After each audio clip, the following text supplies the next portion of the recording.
Well, once again, we have Second Thought making a video without putting any thought into it.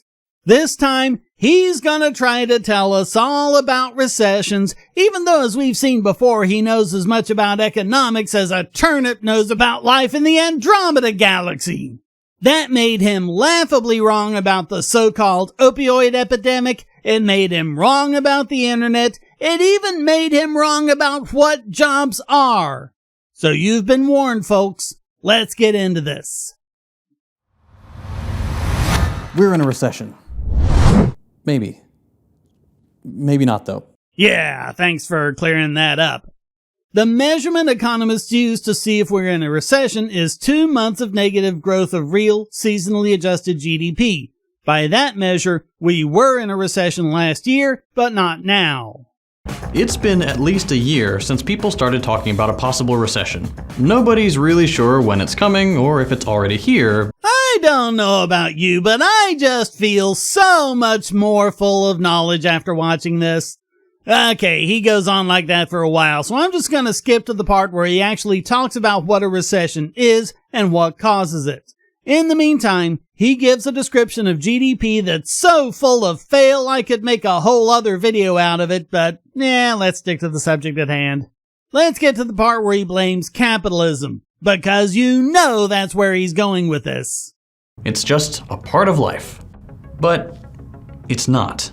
Recessions happen regularly under capitalism, and not for no reason. I've already corrected him about what capitalism is. It's when all human interactions are voluntary and all resources are privately owned. So when you have a central bank monkeying around with things, that's not capitalism. In fact, that's one of the planks in the Communist Manifesto by Marx and Engels. I'm going to summarize what longtime viewers know. The economy grows because of investment. Investment is when people forego consumption and instead use the money to invest in a bank or a company or whatever with the promise of a greater return in the future. Let's say you worked really hard last year and got a $50,000 bonus. Let's say you're deciding between buying a new car or investing in a local restaurant that wants to expand. If you invest in the business, you're not buying the car. You're not consuming the resources you otherwise would have. So those resources now go to the restaurant. Not literally, of course. They don't get the actual car you were going to buy, but they get an equivalent amount of wealth needed to make whatever expansions they were going to do. Now let's look at what happens when it's done by a central bank. In this scenario, you buy the car, and the central bank decides to create loanable funds out of thin air so businesses like the one you were going to invest in can get the money. If the restaurant gets $50,000 this way, it's not tied to any resources in the economy. There's no deferred consumption. So you have the $50,000 car and the $50,000 expansion. But that means that you're both grabbing for the same $50,000 that's only there once. Multiply that economy-wide, and you get a lot of people grabbing for resources that just aren't available. That's called malinvestment. For example, in the housing bubble, malinvestment made it appear as though there were more demand for housing than there really was. For a while, it looks like things are going great.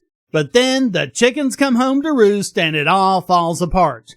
The resources investors were betting that future on just aren't there, and you get the crash. A recession is the economy's way of moving around resources to a more optimal distribution from the sectors where too much has been invested to the sectors that are wanting for investment. History shows us over and over and over again that if you just let the recession happen, then in 6 months to a year it'll all be over, and you'll be much better off than you were before. Government or the central bank rushes in to fix it, and it only gets worse. History has shown precisely 0 exceptions to this trend. And here I'm pulling from the economist Richard Wolff, in case you're interested. Well, there's your problem. I got a whole playlist full of reasons why you shouldn't listen to that bozo. Sorry if this next clip is a bit long, but I'm gonna let him have his say so none of you can whine that I took him out of context or edited him to make him look bad. In periods of growth, companies expand. That makes sense. Things are going well, so confidence is high, and companies receive investments, borrow money from banks, hire more people, merge and acquire, produce more stuff, and sell more things. The numbers go up. And this works for a while. But as more and more companies do the same thing, eventually production exceeds effective demand. There's too much stuff being produced because almost everyone is chasing growth by producing for the largest market possible. And when everybody follows this same strategy, they inevitably step on each other's toes. Not everyone can produce this much and reap the rewards. There's just too much stuff in the economy because we aren't producing according to our needs. Each company is producing for its own selfish bottom line. So you see the problem with socialists like him and Wolf? It's always the part they refuse to cover. They always skip over an important step. Why is there too much stuff being produced? If you don't try to answer that question, then you've got socialism's answer to the God of the gaps with a thing that you can just fill with capitalist greed or whatever. But like God or like phlogiston, it's just something stuck in there that doesn't actually explain anything. If you actually try and answer the question of why too much stuff is being produced, you'll see that you're at least asking the wrong question, or at least that the question has more nuance than you originally thought. Some sectors are producing too much stuff. Other sectors want to produce more, but can't get the resources they need. That's malinvestment. Too many resources are taken from one sector of the economy to put in another. Likewise with they inevitably step on each other's toes. Why are they stepping on each other's toes? Because like I showed earlier, they're grabbing for the same resources. The investment money that some of them are using doesn't correspond to resources in the economy. That's what happens when the central bank tries to stimulate the economy by creating cheap credit. Unlike real investment money, it isn't tied to resources in the economy. Real investment money comes from someone who earned that money and had every right to consume those resources, but chose not to. It's that deferred consumption that allows investment to happen. But that isn't happening here. Cheap credit creates an economic party that's fun while it lasts, but in the morning, you pay the price with the economic hangover. This would not happen in a free market. Because in a free market, there would be no central bank to inject cheap credit in the first place. Again, central banking is literally a socialist plank. Recessions can begin under capitalism not because of anything bad happening, but simply because profits become harder to come by for the tiny minority of business owners steering the ship. And he, like Wolf, gives absolutely no mechanism whatsoever for how this can happen. Eventually, though, the survivors find ways out of the downward spiral, either with bailouts, buyouts, or increased exploitation of suddenly desperate workers looking for literally any job amid high unemployment. The economy starts growing again and kicks off the next boom that'll lay the foundation for the following bust. It's cyclical. See what I mean? It's a confused mess. He just said he was talking about what happens with capitalism, and he mentions bailouts. Capitalism does not get you into it. Government monkeying with the economy, injecting cheap credit, determining winners and losers, and so forth is what gets you into it. Capitalism gets you out of it. Because only through capitalism can the economy move the resources around from where they're in excess and can't be used to where they're needed. As impossible as the economic calculation problem is at the best of times, this is it cranked up to 11. There's just no way to get the data on where the sources have been misallocated for the government or any other central authority to reallocate them. If that had been the case, it would never have been thrown off kilter in the first place. Some sectors have a lot of what some schools of economics refer to as toxic assets, like the homes built just before the housing crisis. The houses themselves weren't toxic, they were perfectly livable homes, but they were built and priced for a level of demand that was a complete illusion caused by an injection of new money posing as investment money. In a free market, you'll get what all schools of economics refer to as market clearing. The prices of the homes drop and they're sold off at bargain basement prices. Yes, it creates losses in the home market, but it allows capital to be reallocated to sectors such as manufacturing, who were having problems finding people with basic welding or machinist skills. Afterwards, home prices move back to equilibrium and the manufacturing sector gets the jobs they need. This would have been the case throughout the economy. Instead, Barack Obama made a big push to keep home values up, and Ben Bernanke kept trying to prop everything up with cheap credit. That doesn't fix anything, it just kicks the can down the road a little longer. Actually, the housing bubble was the result of Alan Greenspan kicking the can down the road after the dot-com bubble burst, which in turn was after the S&L crisis, which in turn was after the 80s recession. This is why it's cyclical, because no one ever seems to want to just let the economy fix itself so we can get on with it already. Capitalist economists tend to ignore the boom and bust cycle. Oh, lie! I mean, it's practically what Austrian economics is about. This is how little you can trust anything that comes out of Second Thought's mouth.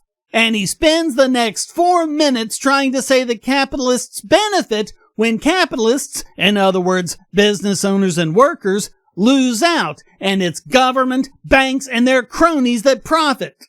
He even goes so far as to say that capitalists create wars to profit from a recession. And check this part out. During times of what's called stagflation, a recession or period of economic stagnation combined with inflation. It's baffling as to why he would even bring this up, since this is one of the big predictions of Austrian economics that people on his side of the economic aisle said was impossible. They spent decades hitching their wagon to something called the Phillips curve. Economist William Phillips noted that there was a correlation between a reduction in unemployment and an increase in inflation. He didn't note it as anything more than an interesting coincidence, but the socialists ran with it. In particular, socialist economist Paul Samuelson, who praised the economic planning of the Soviet Union, together with Keynesian economist Robert Solow, were able to push the Phillips curve to policymakers with disastrous consequences. Free market economist Milton Friedman warned them that this would happen, and the reason is simple. The driving force of economics is individuals, a fact that socialists have to ignore at all costs. But individuals are going to make different decisions based on policies, prices, situations, contexts, and anything else that happens in their lives. Workers and employers are going to learn to expect inflation and plan accordingly. Employment contracts end up with cost of living adjustments. Workers save less and consume more. All of that takes real investment money out of the economy. The effects of inflation get multiplied, and the Phillips curve is stopped in its tracks. Or, as Austrian economist F.A. Hayek wrote in his book The Constitution of Liberty in 1960, the stimulating effect of inflation will operate only so long as it has not been foreseen. As soon as it comes to be foreseen, only its continuation at an increased rate will maintain the same degree of prosperity. And in 1975, after stagflation proved him right, he wrote in his book, Unemployment and Monetary Policy, Government as Generator of the Business Cycle, that high and stable levels of employment can be achieved, quote, only through the reestablishment of a properly functioning market which, by the free play of prices and wages, establishes the correspondence of supply and demand for each sector. The primary aim must again become the stability of the value of money. And as Henry Hazlitt put it, in sum, an inflation can increase employment only temporarily, only to the extent that it is unexpected, and only when it is comparatively mild and in its early stages. Its long-run effect is to misdirect employment and finally to destroy it. The belief that inflation increases employment is perhaps the most costly myth of the present age. We see free market proponents complain about the Phillips curve and advise against it all over the place, and yet Second Thought would have you believe stagflation is what free market economists want. How dishonest can you get? Stagflation is exactly what the socialist economists say is impossible. Rising unemployment and rising inflation rates at the same time. And yet, they just can't let go of the Phillips curve. They still say it's at least a short-run effect somehow. In reality, it's just confirmation bias. You look at all the times when the correlation happens and write off all the other times as anomalous. No less than 7 times has the Nobel Memorial Prize in Economics been given for debunking the Phillips curve, including both Friedman and Hayek. In real science, that tends to only happen once as scientists then abandon it. But socialist and Keynesian economics aren't scientific. It's practically a religion with them, and they just can't let go of it. I'm only halfway through this catechism of a video, so it looks like it'll have to be a 2-parter. That is, if anyone even wants me to do the rest, comment and let me know. I'm not sure it's worth it. We can see that Second Thought cannot merely be mistaken here. He's deliberately lying, directly deceiving people about economics for his own selfish, greedy ends. Any motivation he extends to others is sheer, unadulterated projection. So thanks for watching. Please hit like and subscribe, leave a comment, and go to donate.bogosity.tv to keep me doing what I do. And check out all the great content here, like this video selected just for you.